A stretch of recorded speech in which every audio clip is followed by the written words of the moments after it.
أعوذ بالله من الشيطان الرجيم. بسم الله الرحمن الرحيم. الحمد لله رب العالمين والعقيبة للمتقين ولا عدوان إلا على الظالمين.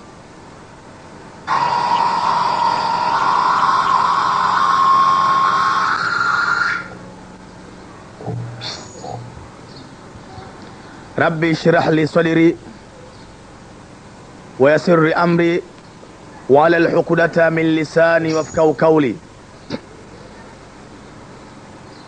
إنه من سليمان وإنهم بسم الله الرحمن الرحيم.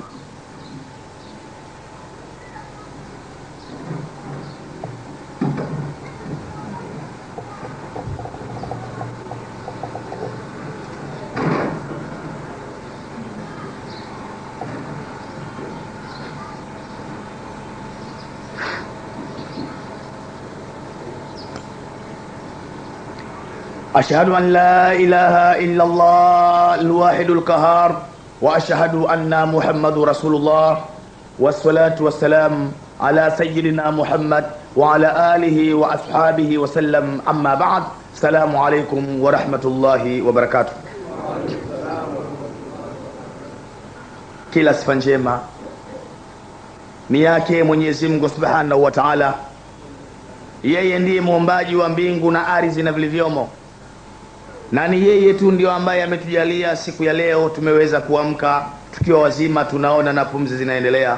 Wenzetu ni wengi ambao wamekishakufa, wengine muda huu wamehifadhiwa ndani ya vyumba, na wengine wanafunikwa shuka tayari wanasafirishwa mbele ya Mwenyezi Mungu Subhanahu wa Ta'ala. Mimi na wewe ambaye tunaona tunaangalia pumzi inaendelea, tumuombe Mwenyezi Mungu insha Allah atuzidishie kila la kheri. Kadhalika rehma na amani zimwendee kiongozi wa umma, naye ni Nabii Muhammad sallallahu alayhi wasallam, pamoja na ahali zake na maswahaba zake na waislamu kwa ujumla, na wale ambao wanakubali kupoteza muda wao ili wasikilize maneno ya Mwenyezi Mungu. Insha Allah Mwenyezi Mungu awe pamoja nao. Ndugu zangu Islam, leo nasimama tena katika msikiti huu na mada kubwa ambayo nakusudia kuizungumza katika siku ya leo. Ndugu zangu Islam, ninazungumzia ukubati tariku sala. Ukubati tariku sala, yani adhabu ambazo zitamfika yule ambaye mwenye kuacha sala. Na sababu ya kuzungumza mada hii, ndugu zangu, leo watu wengi katika jamii yetu ya Kiislamu wamepuuzia sana ibada ya sala, wakaona ya kwamba kusali si lazima, si muhimu. Inna lillahi wa inna ilaihi rajiun. Na baadhi ya watu wakaona ya kwamba kuto kuswali kwao kwamba ni bora yale matendo yao mbele ya Mwenyezi Mungu. Yani si ajabu leo kasikia mtu anatamka wazi wazi ya kwamba bora mimi nisiyesali kuliko hao wanaosali. Ubora uko wapi? Uko wapi ubora kwa mtu ambaye mwenye kuacha sala kwa kukusudia? Sasa ama hawajui ama hawafahamu, basi leo tutatumia darasa hii japo kwa muktasar ili tuweze kuelewa nini madhara ya yule ambaye mwenye kuacha sala. Na moja kwa moja tunaanza kwa mtume wetu Muhammad sallallahu alaihi wasallam. Tume anatueleza ya kwamba tariku swala mamkutu ala ghairi alislam yamut, mwenye kuacha sala anabugudhiwa na Mwenyezi Mungu na atakata roho siku ya kufa hali ya kuwa hesabu yake aimo katika umati Muhammad. Mtu asiyesali wakati anafikwa na mauti anageuza shingo yake upande wa kulia, anaangalia nani leo atakuja kunisaidia, hao ni wa kumsaidia. Anageuza shingo upande wa kushoto, na huku nani leo atakuja kunisaidia, hao ni wa kumsaidia. Basi pale mtu jina lake linahamishwa katika umati Muhammad. Mama mmoja alikuja kwa Musa analia. Alipofika akamueleza ya kwamba ya Musa, ewe Musa, mimi nimeolewa kwa sharia, lakini baada ya kuolewa mume wangu alipata safari akasafiri, na mimi nyuma niliingiwa na matamanio mabaya, nikenda nikafanya zina. Kumbe hiyo siku mimba ya haramu iliingia ndani ya tumbo langu. Baada ya miezi 9 kutimia nikaja nikazaa mtoto kwa njia ya haramu. Niliogopa ya kwamba mume wangu akirejea atakuja kuniua, na zaidi ya yote niliona aibu ya kwamba nimezungukwa katika ule mji na Waislamu. Siku hiyo nilikaa na mwanangu, nilishindwa kuvumilia. Nilikaa na mwanangu yule nikanyonga, nikaua kwa mikono yangu. Sasa leo nimekuja kwako, wewe ndio mjumbe wa Mwenyezi Mungu, nifahamishe Musa, nipite wapi, nifanyeje leo ili niweze kusalimika na adhabu ya Mwenyezi Mungu Subhanahu wa Ta'ala. Musa akamwambia, wewe mama, ondoka haraka mbele yetu kabla laana ya Mungu haijateremka, kwa sababu hata sisi pia hiyo laana itatufikia, kimbia. Mama akawa anaondoka mikono kichwani huku analia na haelewi apite wapi ili asalimike na adhabu ya Mwenyezi Mungu. Wakati ule mama anaondoka, Allah akamteremsha Jibrilu, akamjia Musa, akamweleza, ya Musa, ewe Musa, unamfukuza mama wa watu kwa wingi wa madhambi yake. Mbona kuna watu Musa wamekaa nao madhambi yao ni makubwa zaidi kuliko madhambi ya yule mama. Musa akastaajabu, akauliza, manhum, kina nani hao na nini madhambi yao tena? Akaambiwa, tariku sala khamidan mutahamida, wenye kuacha ibada ya sala. Musa, unao madhambi yao ni makubwa zaidi kuliko madhambi ya yule mama. Sisi leo watu wasosali tunakula nao ndani ya majumba. Si ajabu leo baba anakula sahani moja ya wali na mtoto wake wa kiume hasali. Mtoto huyu anavaa heleni, katoboa katika sikio lake, amevisha heleni katika sikio la kushoto. Baba anamega upande wa kulia, mtoto anamega upande wa kushoto, na bado baba anacheka, anafurahika. Enyi watu, jueni maisha kama haya wallahi hatusalimiki na adhabu ya Mwenyezi Mungu Subhanahu wa Ta'ala. Mati fi zamani Abi Bakari Sidiki rajuli, alikufa mtu enzi ya zama za Saidina Abubakar. Fakamu idha salati, na wakasimama ili wamsalie. Faidha huwa yataharaku, waliona sanda ya yule maiti inatikisika, na walipoangalia kumbe waliona nyoka mkubwa amezunguka katika shingo ya yule maiti. Taakul lahmahu wa tamisu damahu, nyoka anakula nyama ya yule maiti kisha anaifyonza damu yake. Waurudu atikaliha, wale maswahaba wakataka kumuua yule nyoka. Fakala hayati, akasema yule nyoka, la taktuluni, msiniue. Laisa li dhanbi wala haqa, sina madhambi wala makosa juu ya maiti huyu. Inna Allah Ta'ala amarani an yadhibahu Allahu ila yawm al-qiyama, hakika ya Mwenyezi Mungu mtukufu yeye mwenyewe ndio ameniamrisha ni muadhibu maiti huyu mpaka siku ya kiyama. Faqalu ma khatiya, maswahaba wakastuka wakauliza, ma khatiya, nini khatia yake, amekosa nini? Faqalu thalatha khatiya, nyoka akasema makosa yake ni matatu. Walula, kosa la kwanza, kana idha sami'il adhana la ja'u jamaa, huyu maiti alikuwa akisikia adhana haendi kuswali jamaa. Thani, kosa la pili, la yakhruju zakati min mali, alikuwa atoi zaka katika mali yake. Wathalisu, na kosa la tatu, la yasma' kaula ulamai, alikuwa apende kusikiliza kauli za wana wazuoni. Enyi ndugu zangu Waislamu, anapotajwa Mwenyezi Mungu na Mtume Muhammad, ndugu yangu Muislamu, tenga muda bwana, kaa ndugu yangu, utulie usikilize. Allah anawapenda wale ambao muda mwingi wanasikiliza maneno ya Allah Subhanahu wa Ta'ala. Lakini leo hata wanapotangaziwa watu, mabwana tumejiwa na mwana wazuoni, hebu tutulie tumsikilize. Watu utakuta wanagombania milango ya msikiti, utazana umekoswa na mabomu ya machozi. Wapi wanakimbilia? Nini wanachokimbilia? Wanaikimbilia dunia na wanakimbilia viliomo ndani ya dunia, lakini wanasahau ya kwamba mauti yanakuja ghafla, yatawasomba mauti, yatawazoa, wataondoka katika dunia hali wamekuwa wameikosa dunia na akhera kadhalika. Wa huwa jazau, basi haya ndiyo malipo kwa maiti huyu. Wakati wa Mtume Muhammad alikuja kijana mmoja wa Kiarabu. Kijana yule akasimama katika mlango wa msikiti na hali analia. Mtume sallallahu alayhi wasallam akamuuliza, unalia nini ewe kijana? Kijana akasema ya kwamba amekufa baba yangu na mimi sina sanda wala mtu wa kumsalia. Mtume akawageukia maswahaba, akawaita Ali, Umar, Uthmani, ndugu yenu huyu mwenzenu, nendeni nyumbani kwake, nendeni naye kwake, ndani ya nyumba yake yuko maiti wa baba yake ndani ya nyumba yake, na mtakapoingia ndani ya nyumba hiyo, iosheni maiti hiyo, ivalisheni sanda, muisalie na muende mkamstiri mbele ya Mwenyezi Mungu Subhanahu wa Ta'ala. Wale maswahaba waliondoka kwa amri ya Mtume Muhammad. Hata walipofika ndani ya nyumba wakakuta maiti amelazwa juu ya godoro, amevishwa shuka nyeupe. Wale maswahaba wanaondoa shuka kutaka kumuosha maiti yule, wanaangalia juu ya uso, kana mithli al-hindhiri al-aswadi, maiti amekuwa mfano wa nguruwe mweusi. Wale maswahaba wakastuka, wakatazamana. Mmoja akasema, twendeni tukamueleze Mtume Muhammad, haya ni mazito.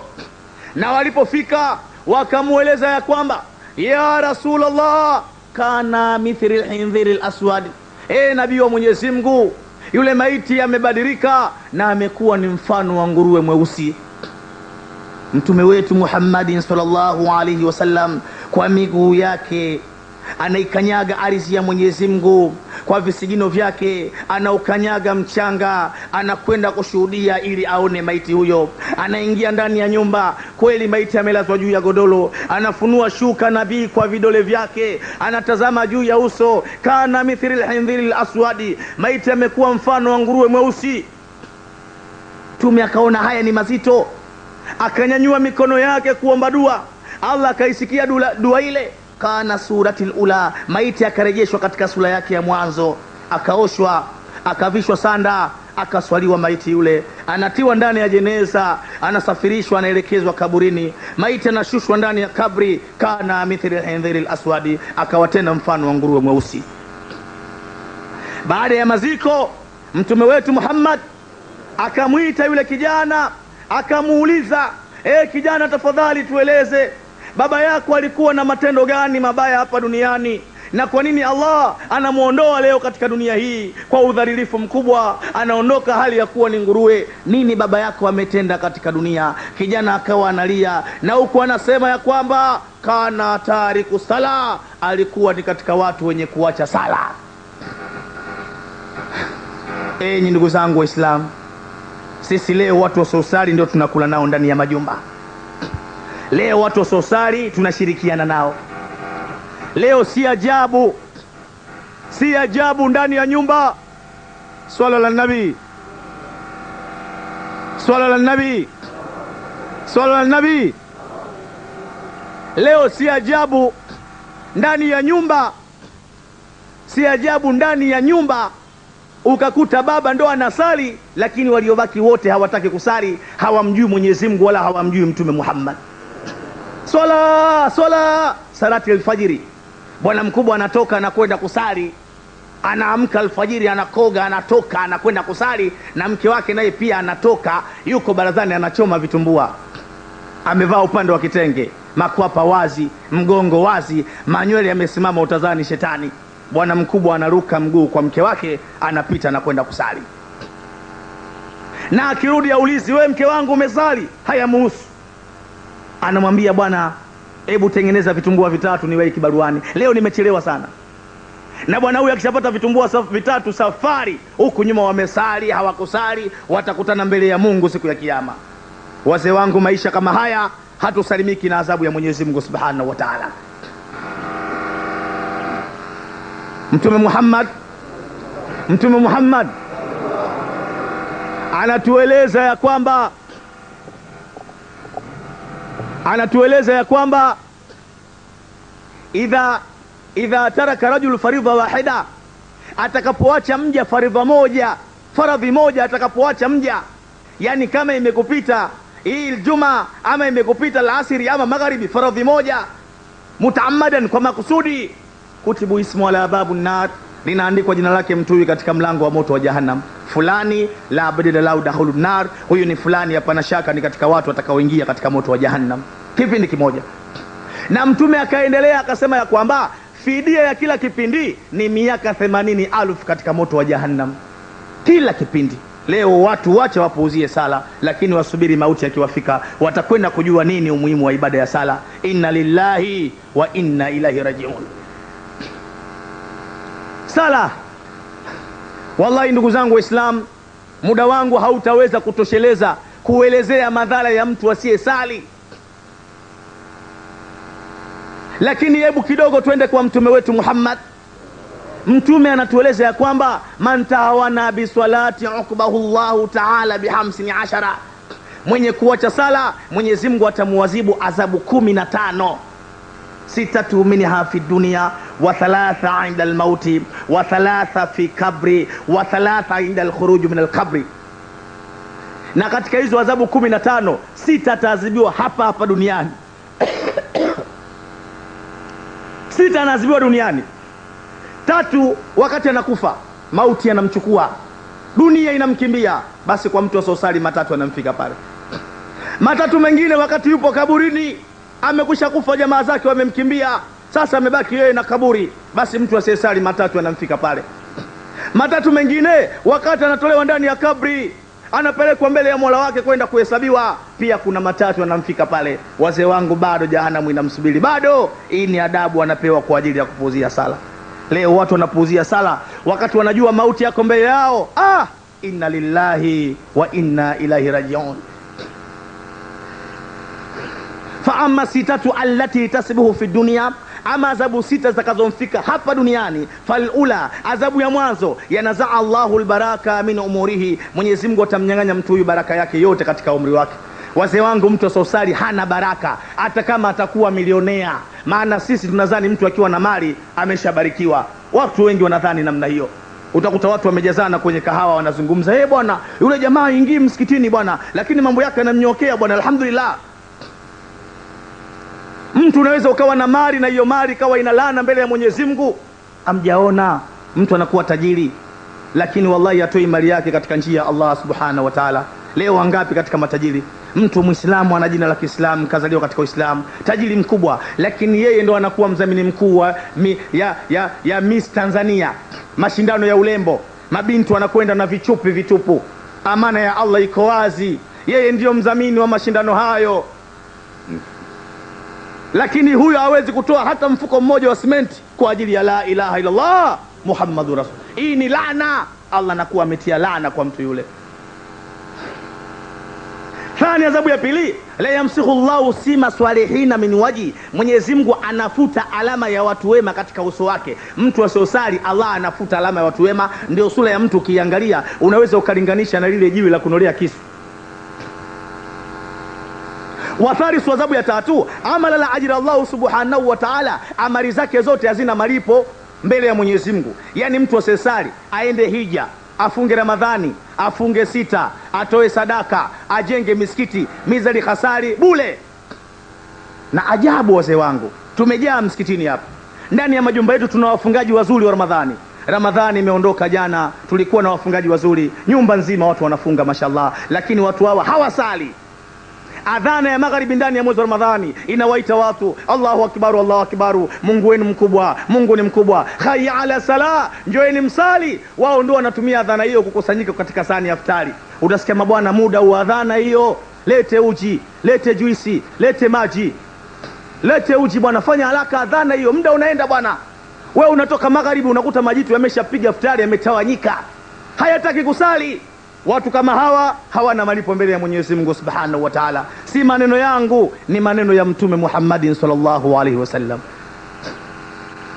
Warabi, adhabu ya 4, la yarifu Allahu azza wa jalla lahu dua ila samai, hata inyanyua Mwenyezi Mungu dua yake mtu huyu kupeleka mbinguni. Yani mtu asiyesali hata kama ataomba dua usiku kucha, hiyo dua yake Mungu hata isikia. Walkhamis, adhabu ya 5, tamkutul khalaiki fi dari dunia, analaaniwa na viumbe wote waliomo katika dunia, wanyama, miti, majani, wadudu, samaki, vyote vinamweleza fulani bin fulani, unakanyaga riziki ya Allah, unakula riziki ya Allah, unakunywa maji ya Allah, unavuta hewa ya Allah, alafu unakataa kumsujudia Allah, laanatullahi alaihi, laana za Mungu zikuteremkie. Wasadisu, adhabu ya 6, laisa lahu khadha min duai salihin, huyu maiti atakapokufa hana fungu katika dua la waja wema. Enyi ndugu zangu Waislamu, enyi wazee wangu, msihangaike kumwombea dua mtu ambaye alikuwa hasali bule. Haya ni maneno ya Mtume Muhammad. Unamwacha mwanao mtoto wa kiume, unamwacha mwanao mtoto wa kiume, mapenzi ni makubwa sana juu ya mwanao huyu. Umehamisha watu ndani ya nyumba yako bwana, ukamwambia mwanangu, ushakuwa, lazima nikupe hifadhi inayokufaa mwanangu. Ukampa chumba, ewe Juma, ewe Ali, ewe Bakari, chumba chako mwanangu ni hiki, na kukabidhi kuanzia leo. Mwanao akiwa ndani ya chumba kile, wallahi wa billahi, matendo yake ni matendo ya Firauni. Kwanza hataki kusali, mwanao ni mlevi, anakunywa kilevi, na baba unakutana na mwanao katika mlango, anaingia ndani ya nyumba yako, ananuka kilevi. Baba unajua matendo ya mwanao.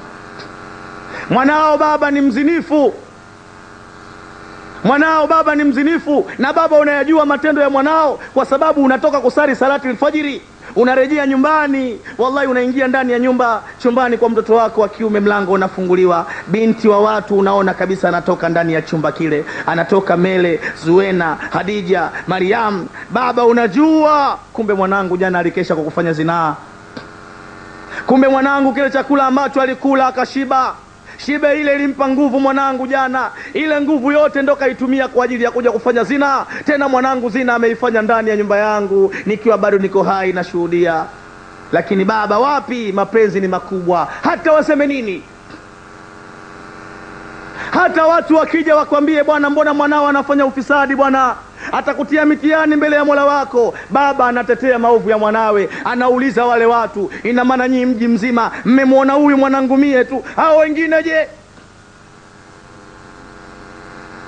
Baba anatetea maovu ya mwanawe, lakini kipo anachosubiri baba huyu?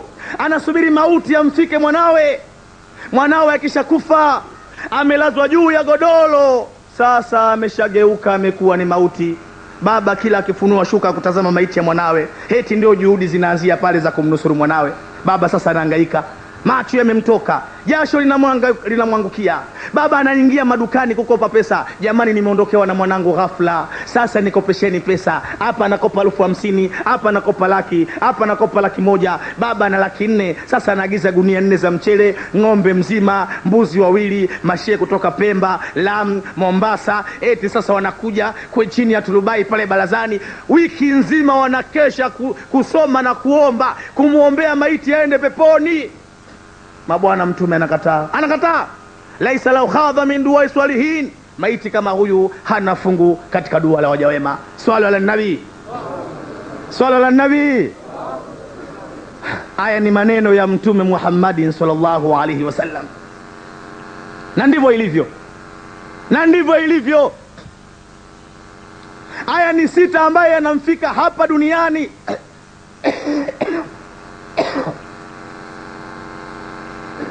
فأما 3 التي تصبه عند الموت, ama matatu ambaye yanamfika ndugu yetu wakati anakufa. Wakati ndugu yetu sasa anakufa na hali yeye alikuwa hasali.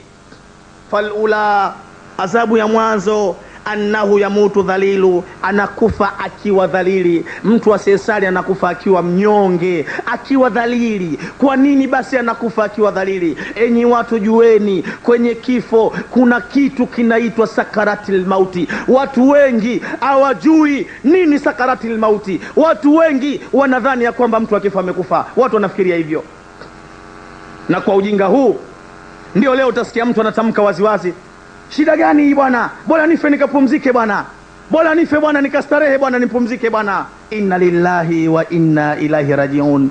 Ndugu yangu unayenisikia, ndugu yangu uliyehudhuria, unajua uzito wa kifo wewe? Kwenye kifo kuna kitu kinaitwa sakaratil mauti. Ni nini sakaratil mauti? Sakaratil mauti ni kilevi. Kilevi hichi huwa kinamjia mja kabla roho yake haijachukuliwa, na ziko dalili nyingi ambazo Mtume sallallahu alaihi wasallam amezitaja mtu anapokuwa ndani ya kilevi hicho. Mtu anapokuwa ndani ya kilevi hicho, kwanza huwa anakata mawasiliano ya dunia. Hata mkimwita haitiki, mkimsemesha asemu. Unajua ni wakati gani huo? Unajua ni wakati gani?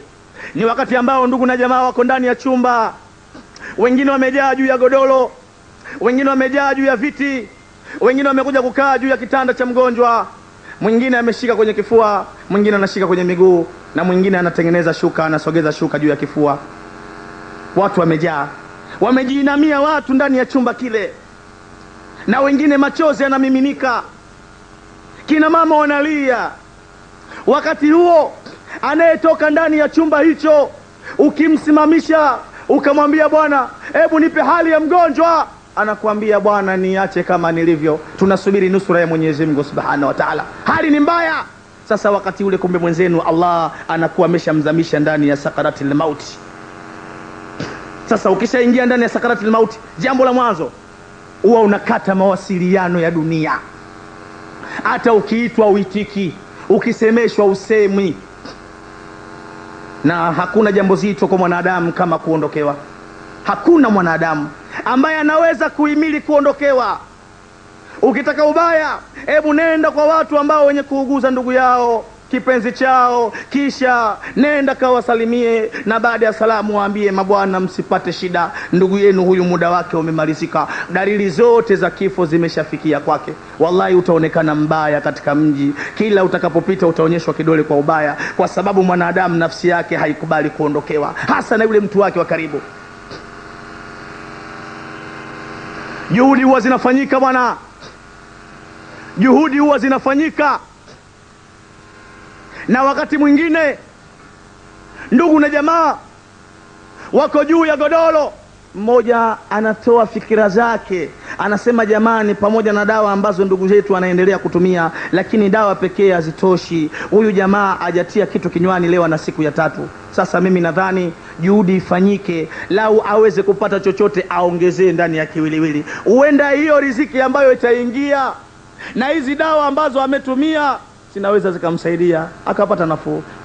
Kina mama wanaingia jikoni, wanapika uji unatiwa ndani ya bakuri, unapozwa uji, wanakuja nao wanaume, wanakuja juu ya godoro la mgonjwa, wanashika kinywa, wanamimina uji. Uji unajaa ndani ya mashavu, hauendi. Allah ameloki bwana, hata punje ya uji haipeni ndani ya kiwiliwili. Allah ameshaloki. Wale ndugu hawakubali, wanaongeza uji umejaa ndani ya mashavu, hauendi. Sasa unatafuta sehemu ya kutokea, uji unatokea upande wa pili wa kulia, unaanguka kwenye godoro, uji unamwagika, hauendi. Ndugu yetu wakati wanaangalia upande wa pili anasema, jamani mnahangaika bure, siwezi kupona mimi, wala siwezi kupona tena.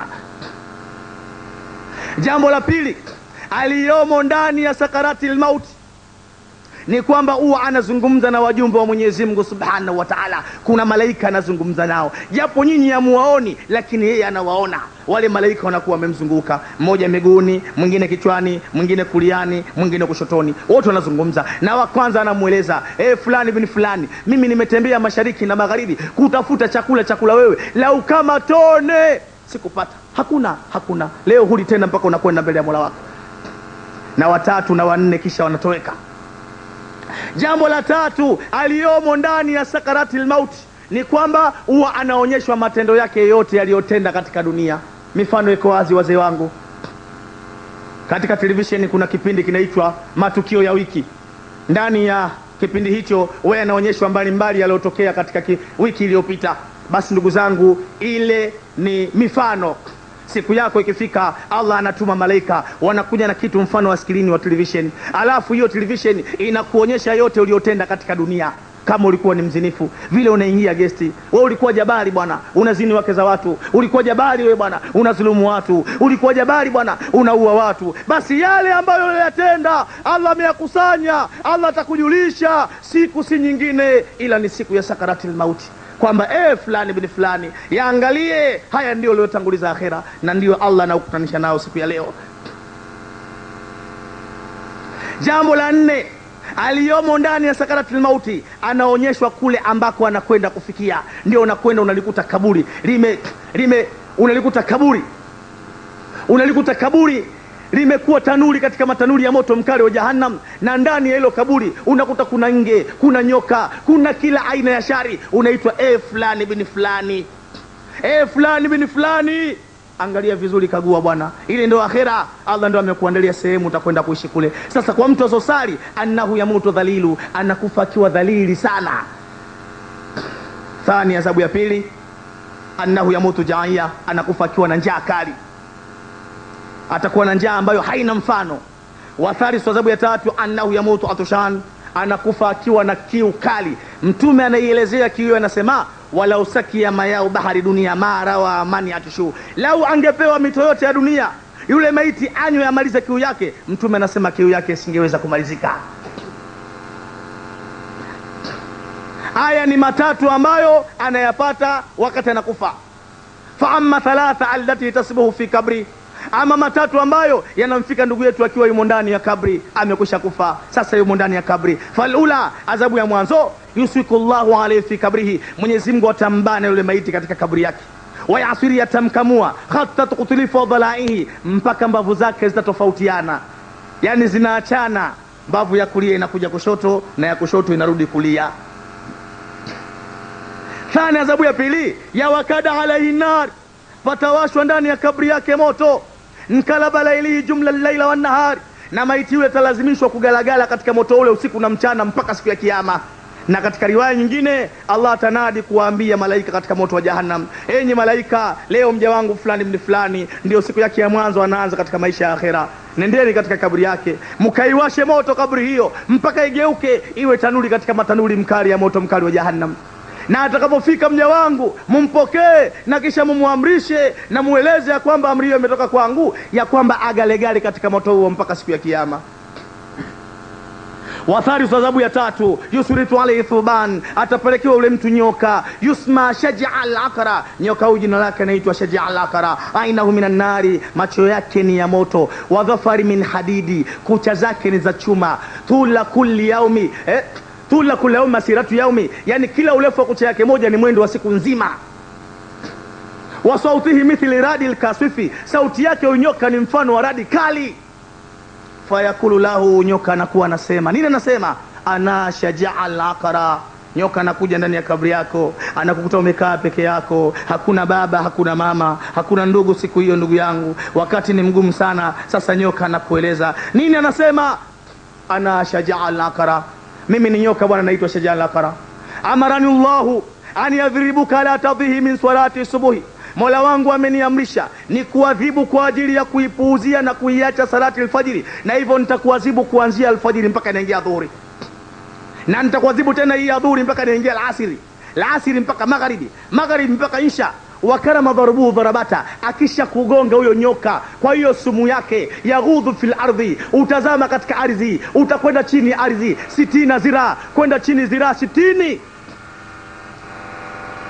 Kisha yule nyoka ataingiza makucha yake ambayo ni marefu mno, ambayo mwendo wake ni mwendo wa siku nzima, kisha anakutoa ndani ya makucha hayo, anakutoa ndani ya ardhi, anakuchomoa.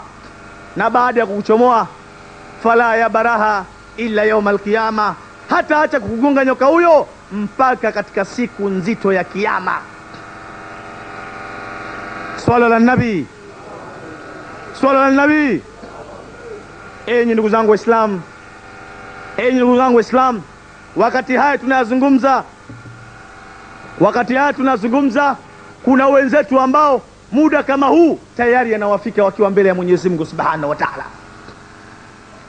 Fa amma thalatha allati tasbuhu inda al-khuruj al-kabri, na ama matatu ambaye atamfika ndugu yetu wakati anatolewa ndani ya kabri. Falula, adhabu ya mwanzo, yusritu Allahu alayhi man yasbahu ila an-nar jahannam ala hari wajhi, atamswaliti Mwenyezi Mungu mtu huyo kwa malaika watakao mkokota kumpeleka katika moto wa jahannam. Tena atapelekwa kichwa chini miguu juu, yani kiusouso, tena atapelekwa juu ya moto mkali sana. Thani, adhabu ya pili, yandhuru Allah ta'ala baina al-ghadab, atamtazama Mwenyezi Mungu ule mtu kwa jicho la ghadhab. Sasa kwa ukali wa lile jicho, yani Mwenyezi Mungu atamtazama wakati gani? Wakati al-hisabu, yani wakati watu wanahesabiwa. Sasa kwa kule kumtazama kwa jicho la ghadhab, kwa ukali wa lile jicho, fawakaha lahami wajhi, zitapolomoka nyama za uso wake. Watharis, adhabu ya tatu, yahsabu Allahu hisaban shadida ma malai min mazidi sarmada tawila, atamhesabia Mwenyezi Mungu yule hesabu kali, hesabu ambayo itakayempelekea kukaa katika moto mkali wa jahannam milele. Wa yaamru bihi, na Mwenyezi Mungu ataamrisha kwa mtu huyo ila nari wa bisal qarari, aingizwe katika moto, na hiyo ni sehemu kali zaidi, ni sehemu mbaya zaidi. Mtume sallallahu alaihi wasallam anasema, enyi watu, muda haunitoshi kuweza kuelezea madhara ya mtu asiyesali. Wallahi ndugu zangu Waislamu, muda hautaweza kunitosheleza, kwa sababu hatujaingia ndani ya jahannam tuone huyo mtu ameshahesabiwa Maana Mtume sallallahu alaihi wasallam anasema mtu asiyesali siku hiyo, baada ya hesabu yake kupitishwa, Allah atawaamrisha malaika wamuingize katika moto. Sasa kutoka pale kwenye kisimamo kuingizwa katika moto, atarushwa, yani ile spidi yake, ule mwendo wake ni sawasawa kama mwendo wa mshale. Na Mtume sallallahu alaihi wasallam akasema atakapoingizwa ndani ya moto atafikia katika majangwa. Kuna majangwa 40 yanamsubiri, na kila jangwa moja lina majoka 40, na kila nyoka moja lina ukubwa kama vile shingo ya ngamia. Na huyo nyoka kisha kugonga, basi ile sumu yake inaingia ndani ya kiwiliwili kwa muda wa miaka 40. Bado hatujafika huko. Ndugu zangu, jueni ya kwamba yoyote asiyesali katika sisi, huyu mtu msiba mkubwa unamsubiri mbele ya Mwenyezi Mungu Subhanahu wa Ta'ala. Swalla ala nabii, swalla ala nabii. Sasa tunamuuliza Mwenyezi Mungu, ya Rabbi, Mola wetu, japo kwa muktasar tumeona ya kwamba sala si jambo dogo, japo kwa muktasar tumeona ya kwamba sala ni jambo zito. Allah, tunusuru umati Muhammad. Lakini je, sisi ambao tunasali na Allah ametujalia muda huu tuko ndani ya msikiti huu, je na sisi vipi ya Rabbi? Je na sisi tutasalimika?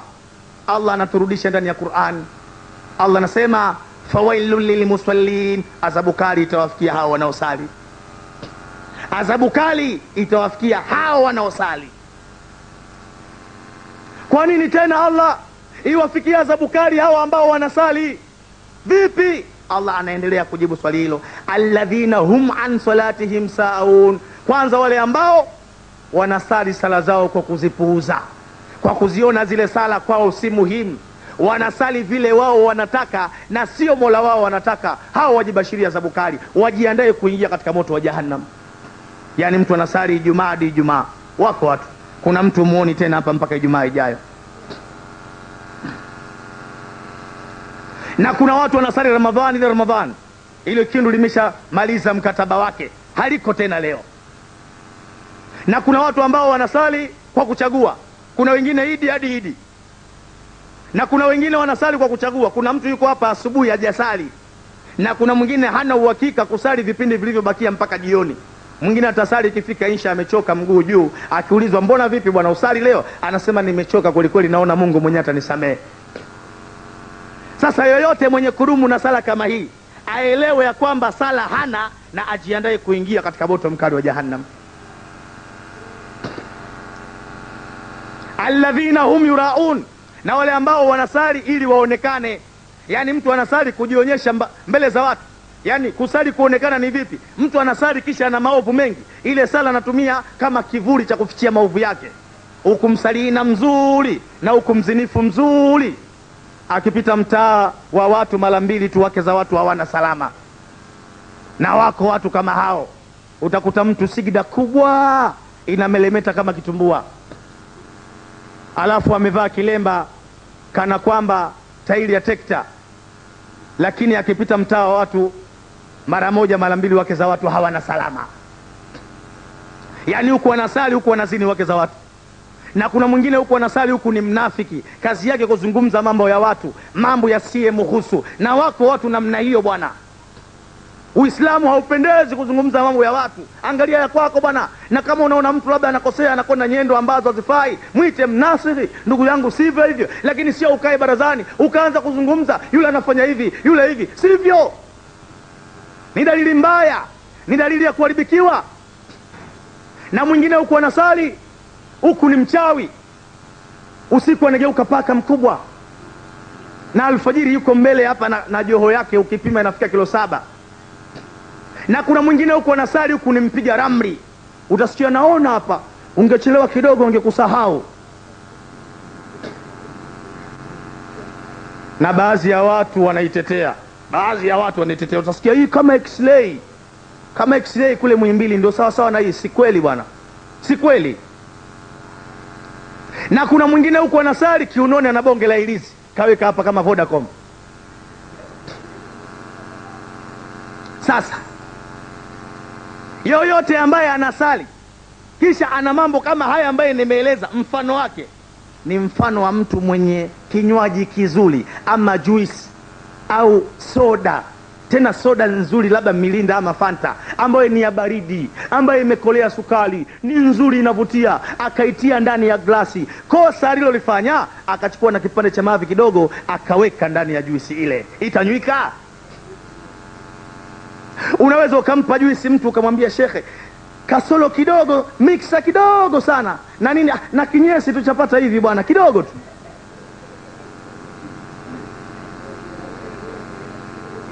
Hii ina maana uwezi ukachanganya kizuri na kibaya ukaweka pamoja. Kama wewe huku unasali, huku unafanya zina, huku unasali, huku unazini wake za watu, huku unasali, huku ni mnafiki, huku unasali, huku ni mpiga ramli, huku unasali, huku ni mchawi, huku ni mwanga, jua bwana sala huna, na jiandae kuingia katika moto mkali wa jahannam.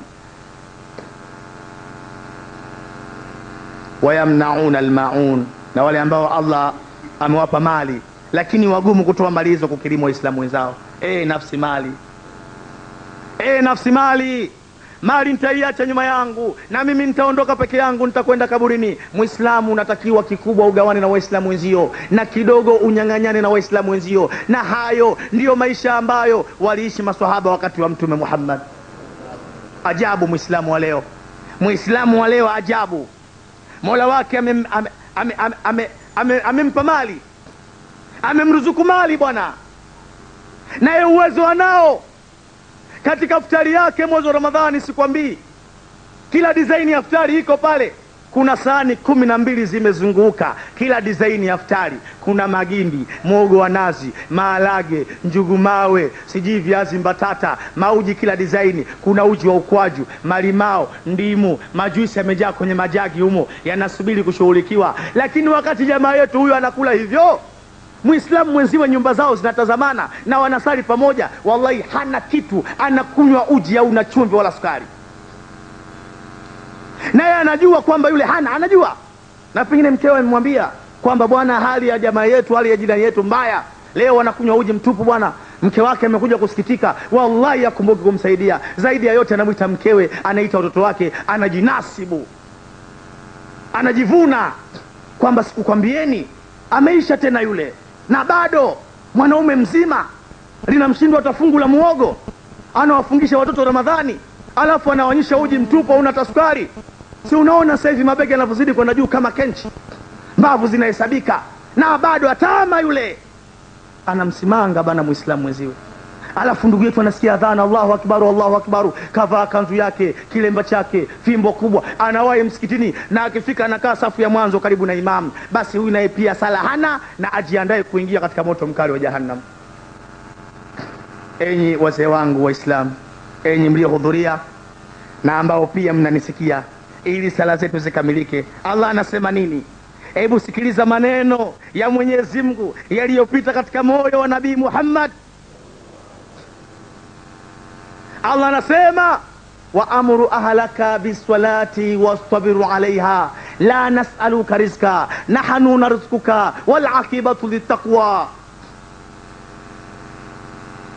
Na muamrishe watu zenu kusali, na nyinyi wenyewe muendelee na sala. Muislamu unatakiwa uhakikishe wewe mwenyewe unasali, mke wako nyumbani anasali, mtoto wako anasali, binti yako anasali, na nyumbani kwako wote wanasujudu kumsujudia Mwenyezi Mungu Subhanahu wa Ta'ala. Leo tumejaa hapa msikitini, wake zetu, watoto wetu majumbani hawana habari na Uislamu. Sala kama hizi wallahi tutakuwa ni wenye kuteketea mbele ya Mwenyezi Mungu Subhanahu wa Ta'ala.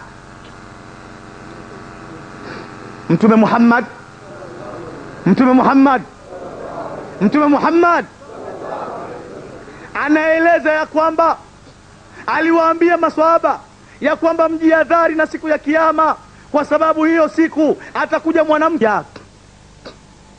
Swala la nabii, siku hiyo atakuja mwanamke, na yule mwanamke atakuja hali ya kuwa atachagua watu 4 ili wale watu aingie nao wakachomwe katika moto wa jahannam. Manuhum ya Rasulullah, manuhum ya Rasulullah, kina nani hao ambao watachaguliwa? Tueleze tujue mapema. Mtume sallallahu alayhi wasallam akasema, wa kwanza ni baba, baba Muislamu. ndani ya nyumba yako una binti yako Sakina, Zuena, Hadija, binti yako asali sala 5, anavaa suruali, anavaa kimini, binti yako anakaa na mtu hakuna ndoa naye, na baba unajua. Lakini kutokana na hali ya maisha baba, unakwenda unagonga hodi, unakusanya chumvi, maharage, sukari, unakula kila kisha unasema alhamdulillah. Ulizi imetoka wapi? Si kazi yako. Baba unarudi nyumbani unakuta baskeli zimepaki barazani. Wale jamaa wenye baskeli wanazungumza na binti yako. Uulizi kina nani nyinyi? Mna shida gani? Nani amekwambia mje nyumbani kwangu usiku? Mmefuata nini? Uulizi. Baba anatoka na pale bwana, baba ndio kwanza anaingia ndani na kwenda kulala. Na huyu binti anawaambia msio na wasiwasi, babangu mtu poa sana. Nyinyi kama mnakuja kwa ajili ya kunichukua basi hakuna tatizo bwana. Babangu mtu safi sana. Basi wallahi siku ya kiyama yule binti hakubali, atakwambia baba uliniacha duniani na mimi baba nimepotea nikateketea kwa ajili yako. Nilijua ya kwamba baba unanipenda, nikajinasibu kwa wenzangu. Kumbe baba yangu ulikuwa ukiniangamiza. Tazama leo hesabu yangu inaonyesha mimi katika watu wa motoni. Basi wallahi baba yangu leo sikubali. Nisindikize twende wote tukachome katika moto mkali wa jahannam. Wapili ni mke wako ambaye unaishi naye ndani ya nyumba yako. Mkeo hasali, mkeo hajistiri. Leo mke wa Muislamu ambaye mwenyewe anasali sala 5, mke wake anavaa upande wa kitenge, makwapa wazi, mgongo wazi, manywele yamesimama, utazani shetani. Leo mke wa Muislamu ambaye mwenyewe anasali sala 5, wallahi mke wake anaingia saluni bwana, anakwenda kuchukua manywele, anaweka madawa, anawekwa kichwani madawa, anawekwa kichwani. Yani anaweka kichwani madawa, alafu anachukua kofia nailoni anavaa, akioga kule bafuni maji hayaingii utosini. Ina maana janaba alimtoki yule mwanamke. Analala na janaba, anaamka na janaba, chakula kinapikwa na janaba, wageni wanakaribisha na janaba. Mume anasali sala 5, si kitakubwa kushinda hata kitumbua. Siku ya kiyama yule mwanamke atakuita mume wangu fulani bin fulani, mume wangu baba fulani. Allah alikupa mwongozo, uniongoze mke wako, lakini wallahi wewe ulikuwa unasali kwa sababu ulijua kwamba siku ya leo ni ngumu. Mume wangu ulijua kwamba siku ya kiyama si ya mzaha.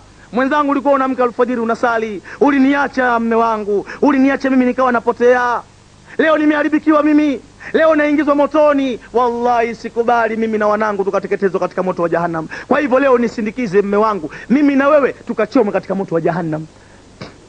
Na watatu ni dada yako ambaye unaishi naye ndani ya nyumba yako. Dada yako asali, hajistiri, mnakula chakula, lakini umwambie wewe dada asali, wewe jistiri. Dada naye pia atakwambia kaka leo nisindikize tukachoma katika moto wa jahannam. Na wa mwisho ni mama yako aliyokuzaa. Mama yako mzazi ambaye unaishi naye ndani ya nyumba yako, lakini umwambie wewe mama sali, wewe mama jistiri, au umemwacha mbali na mji. Umwelezi. Na wengine tunao bwana mama zetu hapa tumewaacha vijijini. Hawamjui Mungu, hawamjui mtume, hawajui wanatoka wapi wala wanakwenda wapi.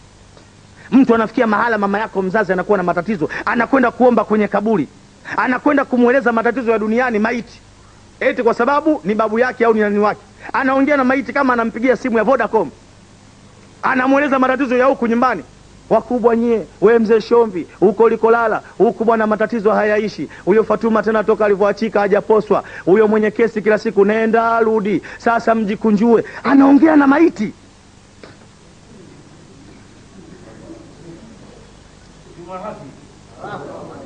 Alafu wewe umwelezi ya kwamba wewe mama haya mambo hayafai, ni kufuru. Siku ya kiyama mama yako akubali, atakwambia mwanangu ulikaa ndani ya tumbo langu, Allah kajalia aliziba njia hii, mwanangu akarahisisha njia ukaja duniani, na ulipokuja Allah hakukuacha, alikupa mwongozo. Upi? Ni ule ambao alikuja nao Mtume Muhammad.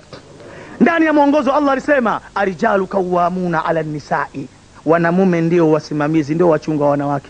Mwanangu wewe ni mwanaume, wewe ulitakiwa mama yako unichunge, unielekeze mwanangu, unifundishe japo na mimi niweze kustirika. Leo mwanangu uliniacha hali ya ukijua ya kwamba leo mama yako nitakuja kuteketea. Basi wallahi sikubali, hakuna hoja. Leo mwanangu ni mguu wako na wangu, nisindikize tukachomwe wote katika moto mkali wa jahannam. Mtume Muhammad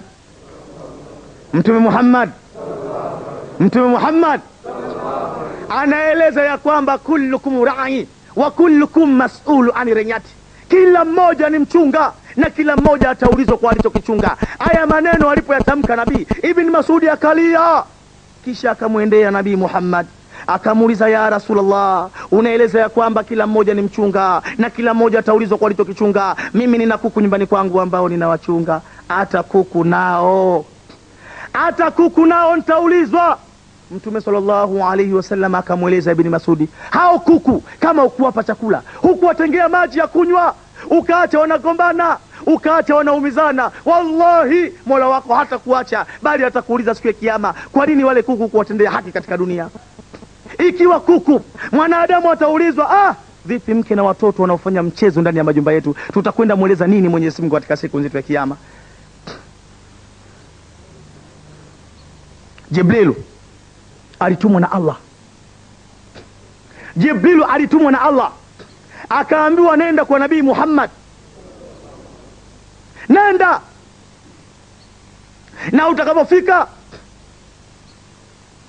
elekea peponi, na ndani ya hiyo pepo utakuta kuna mti una majani mapana, chuma jani moja, ndani ya hilo jani utakuta kuna sura ya mwanamke, mletee kipenzi wangu habibina Mustafa Muhammad.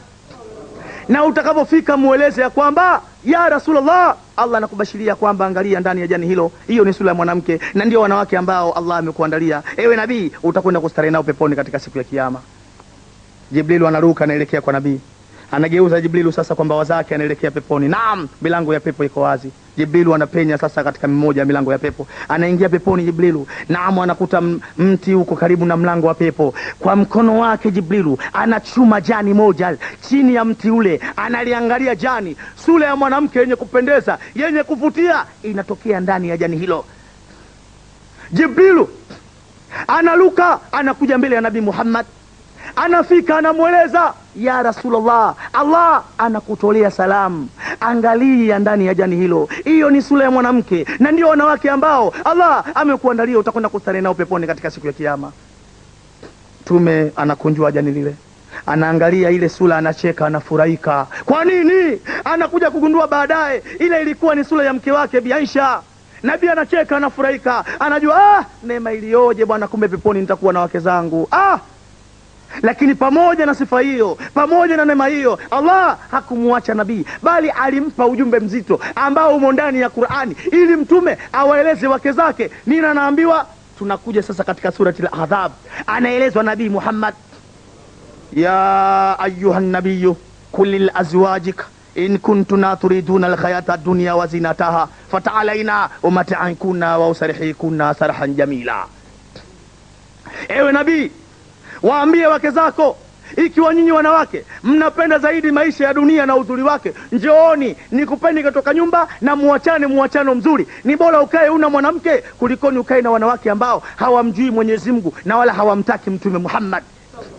Iliposhuka aya hii, mtume alibadilika sura, aliwaita wale wanawake mara moja, akawaambia, enyi wanawake, hukumu ya Mola wenu imeshateremka. Sasa nielezeni moja, mnamtaka Mungu au mnataka dunia? Semeni. Na yoyote ambaye atakiri ya kwamba yeye anaitaka dunia, mimi leo nachukua dhamana katika nyumba hii, nitampa chochote katika nyumba yangu, atoweke akahangaike na dunia yake. Ni bora aende kuhangaika na dunia kuliko aje kunidhulumu ndani ya nyumba yangu. Je, mnasemaje? Wanawake wa mtume walinywea, wakamueleza, ya Rasulullah, mume wetu wewe ni nabii wa Mwenyezi Mungu, wallahi tunakiri ya kwamba sisi tuko pamoja na Mwenyezi Mungu, tuko pamoja na wewe mume wetu Nabii Muhammad, tutakie maghfira mbele ya Mwenyezi Mungu. Huenda tuna makosa, ili Mwenyezi Mungu atusamee makosa yetu. Ikiwa leo wake wa mtume ambao leo hii wako peponi, Allah anawapa makali kama haya, mimi na wewe ndani ya majumba yetu kuna makosa mangapi yanafanyika usiku na mchana? Tena tunayajua, tunayaona, tunayashuhudia. Tutakwenda jibu nini mbele ya Mwenyezi Mungu Subhanahu wa Ta'ala? Nabii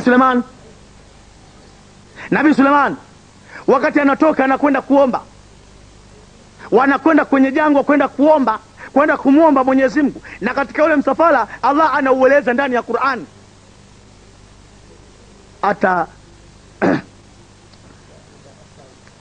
hata idha atau ala wadi namli, hata walipofika katika bonde la wadudu chungu, qalatun namla, akasema mdudu chungu kuambia wenziwe. Yani wakati Suleimani anakuja na majeshi yake, mdudu chungu mmoja akaona lile jeshi linakuja, sasa akawaambia wenziwe, ya ayuha namlu dikhru masakinakum la yahtimanakum Suleiman wa junuduhu wa hum la yashurun. Enyi wadudu chungu, ingieni katika majumba yenu, asije akawapondeni Suleiman na majeshi yake hali ya kuwa hawana habari. Yani mdudu chungu anajitolea kuwahami wenziwe kwamba jamani, majeshi yanakuja, mtapondwa, mtavunjika viuno, wengine mtakufa, mtakosa miguu. Na hao ambao watafanya hivyo, wao hawatajua nini wamefanyiza katika ardhi ya Mwenyezi Mungu. Kwa usalama, ingieni kwenye mashimo yenu msalimike.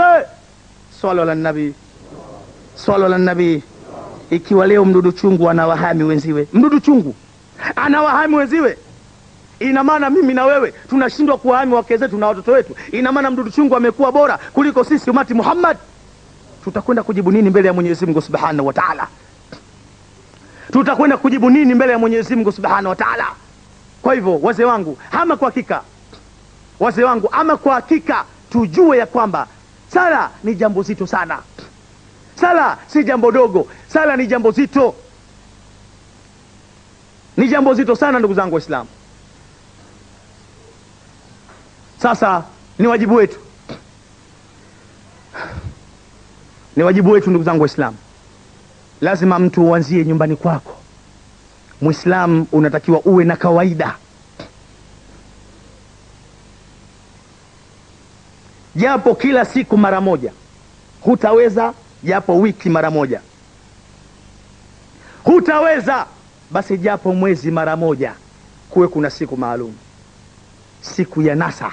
Ad-dini nasah, dini ni kunasiana. Utakapofika muda wa jioni, mmeshakula chakula, mmeshasali insha, kabla ya kulala, kama kuna TV zima, kama kuna redio zima, ita watu wa nyumbani kwako, mkeo, watoto, mfanyakazi wa ndani kama yuko, ita. Na atakapofika uliza, mmetimia? Watasema hatujatimia baba, Fatuma anaosha vyombo. Mwambie hiyo kazi ya vyombo awache, baba amesema atafanya baadaye, aje. Watakapokuja uliza, mmetimia? Wakisema tumetimia, anza kuwaeleza, enyi watu wa nyumbani kwangu, nimekuiteni jamani, jueni ya kwamba mauti anakuja ghafla. Mimi ndio baba mwenye nyumba hii. Mke wangu, ujue kwamba mimi ndio mume wako, lakini Allah anaweza kuchukua roho yangu wakati wowote, wakati wowote. Mke wangu, nikakuachia timu ya watoto hii. Kwa Allah ni jambo dogo sana hili, si kubwa kwetu sisi, lakini kwa Allah ni dogo mno. Mke wangu, yatakufika haya, na wako wenzio wameshawafika leo, wanahangaika katika dunia na watoto ambao timu ya watoto iko nyuma yao, hawajui wapi pa kuwakimbizia. Na wewe mke wangu, hapana shaka yatakufika tu. Enyi wanangu, na nyie mjue kwamba ipo siku moja mtakuwa yatima. Baba yenu nitatangulia mbele ya Allah Subhanahu wa Ta'ala. Kwa Allah pia ni jambo dogo. Na mke wangu, wewe pia ujue kwamba leo ni mjamzito na tunategemea wakati wowote pengine Mwenyezi Mungu akijalia utajifungua. Si sababu ukafikiria kwamba eti Allah anaweza kukustahi kwa sababu ya ujauzito ulionao. Wenzio wengi wametoweka duniani na mimba zao tumboni, na leo wako chini ya ardhi, tani 7 za udongo zimekuja mpaka kinywani, wamelazwa na viumbe zao, hawajitambui. Na wewe mke wangu, hapana shaka yatakufika. Kwa Allah jambo dogo sana hili. Mke wangu, juzi umetoka kujifungua na leo mtoto wetu mchanga yuko juu ya godoro. Elewa mke wangu, sababu kwamba Allah atakustahi. Allah anaweza kuchukua roho yako mke wangu wakati wowote. Wenzio wengi walijifungua hospitali, baada ya muda kidogo waliondoka akhera, ikawa wamelazwa wakiwa mauti, na mtoto upande wa pili analilia ziwa, anapapasa kwa mama yake kutafuta ziwa la kunyonya, kumbe mama hayuko duniani, ameshaenda mbele ya Mwenyezi Mungu. Hapana shaka na wewe mke wangu yatakufika. Mke wangu, mtii Mwenyezi Mungu na mtii Mtume Muhammad. Enyi wanangu katika nyumba hii, kila mmoja atekeleze yale ambayo Mwenyezi Mungu anayahitaji na yale ambayo ametufundisha Mtume Muhammad. Leo nani anafanya hivyo? Nani anafanya hivyo leo? Leo ajabu tumejaa hapa, si ajabu ukamkuta mtu anaswali swala 5, nyumbani kwake unaanguka mchiliku na mdundiko.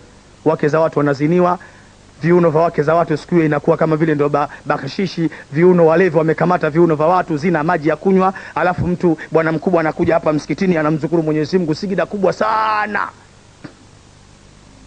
Leo majumba yetu yako hivi. Leo majumba kiasi watoto wetu wa kike wanavaa suruali. Tuko hapa Majumbani mwetu watoto wa kike wanavaa suruali, na sio siri. Anatoka mtoto ndani, baba yake amekaa barazani, ameshika tasbihi nagusa mpaka chini ya busati, mtoto wa kike anapita tena na rafiki yake amevaa suruali, wanakwenda kufanya biashara ya ukahaba. Majumba yetu yako hivyo leo. Leo wangapi watoto wa kike wamekaa barazani, hawana kazi zaidi ya kushawishi wanaume wafanye nao zina mbele ya baba yao. Mara wamemsimamisha Juma, wewe Juma kanunulie chipsi bwana. Alafu wewe baili sana, ila yako haitoki bwana. Wewe unakuwa baili namna gani bwana? Lete hela hizo wewe. Wewe vipi unafikiri hizo utakufa nazo? Si baba amekaa barazani, na pengine alfajiri kunapofika baba anapewa 500 na 200, anaambiwa ya maandazi. Baba naye anasema alhamdulillah.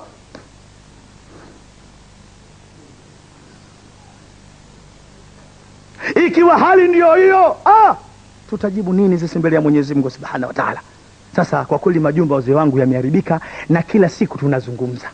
Nyumba yoyote ukishaona wenye nafasi ni wanawake, si nyumba tena, ni balaa. Nyumba yoyote ukishaona wanawake ndani ya nyumba ndio wenye nafasi, wallahi nakueleza ndugu yangu, ya ayyuhalladhina amanu inna min azwajikum wa auladikum adwa lakum fa'hdharuhum. Allah anasema, enyi mlioamini, hakika baadhi ya wake zenu na watoto wenu ni maadui zenu, mjihadhari nao. Mungu mwenyewe amewaumba, anawajua hawa, ndio maana akasema mjihadhari nao. Sisi hatuna tahadhari, hatuna. Ndio maana leo unaweza kulikuta jitu kubwa hapa likiongea watu wote wanakimbia, lakini likifika nyumbani ninashikwa madevu kama bebelu. Wewe chekelea tu, watu yanawafika haya, mtu anashikwa madevu kama bebelu, asubutu. Na mtu mwingine tushashuhudia sisi, mtu anaambiwa kabisa, kama wewe ni shehe huko hapa lazima niangushe mchiliku na mdundiko. Wako watu wanapewa masharti kama hayo, wapo nakwambia. Na mtu anasema basi bwana chezeni, lakini mimi nitakwenda kwa mjomba wenu huko, mimi siwezi kuwepo katika ujinga kama huo. Eti kakimbia mvua kaingia ndani ya maji. Yani anakimbia kuloa kwa matone, alafu anakwenda kuloa bwawani. Inna lillahi sala ala nabii. Kwa hiyo ndugu zangu, hizi mambo ya wanawake ni matatizo, na wallahi tumezidiwa sana majumbani. Tumezidiwa. Tuko hapa, tumezidiwa sana. Na mwanamke asiyemjua Mwenyezi Mungu na asiyemjua Mtume Muhammad, alafu mwanamke huyo awe ndio ameshika amri ndani ya nyumba, wallahi umo ndani ya dhiki. Kwa sababu hata wageni watakaoingia mle ndani wataingia wageni na wataka yeye. Na wako watu hata ndugu zao wa kuzaliwa hawawezi kuishi nao. Anasema bwana, kama unamtaka huyu ndugu yako bwana, mimi niondoke zangu bwana. Sasa chagua, abaki huyu au nibaki mimi.